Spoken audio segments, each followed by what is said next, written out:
Greetings, fellow dragons. Welcome back to Dragons of the Treasure Coast. My name is Jonathan, and I am very excited to be able to present to you our new campaign setting, Adventures in Kethall. Peering into our troubled world, our campaign takes place during a war that has been raging through the lands of Sanctum and Tyrant's Fall for the past 120 years.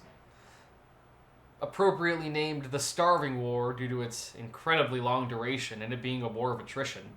This war arose originally as a civil war in the lands of Sanctum, which then led to secession, and eventually devolved into the horrible war that we see today. As the war goes on, harsher martial law gets implemented.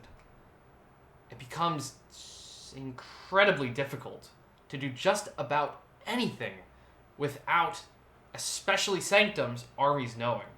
Not to say it's not bad in Tyrant's Fall. Espionage, spying, all those tactics are fair game at war. Focusing more on where our players are beginning, though, we look at New Brinemund. But let's look at Old Brinemund, the first city of Sanctum, the first city established by Potentate Bombora, bringing in tons of people, breaking up fiefdoms and creating one conjoined land under her protection from its abhorrent gaze. Its watch, its malice. People flock to Bombora all over. Nobody wants to feel the witness's wrath, that's for sure. And well, her empire begins, starting with Brinemund. This, however, after the peace changes. 5 years in, everybody receives the message from Bombora herself. Slay all the Aasimar, or I can no longer protect you. Chaos envelops Brinemund. Blood fills the streets overnight, and in the air lingers the stale stench of death.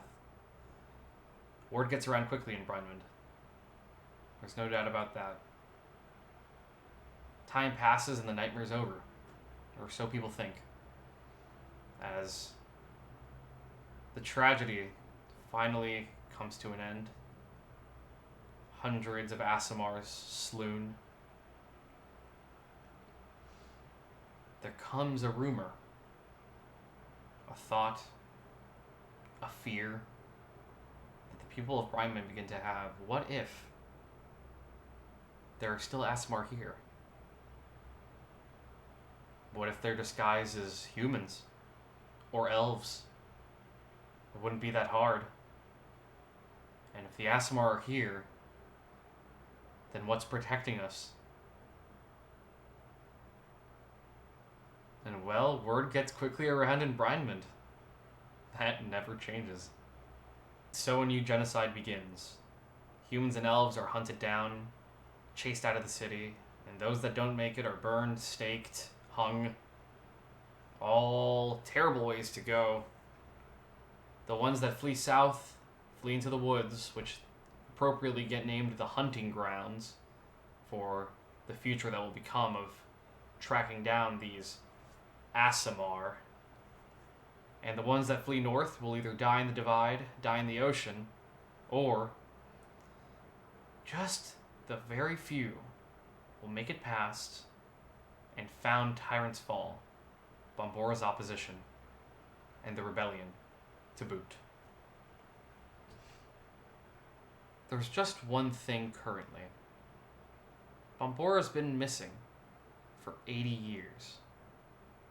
Randomly vanished. No sign of disappearance, just one day was gone. And so the townspeople and the city folk created a blessing, a prayer almost, to Bombora to keep them safe. They believe that if they say this, they're still protected, and that somewhere out there, she's still watching, keeping them safe from it. Bombora's blessings upon you. With those words, a prayer of protection is formed in the lands of Sanctum, and a declaration of war is uttered in Tyrant's Fall. We hope to see you in episode 1, fellow dragons. Until then.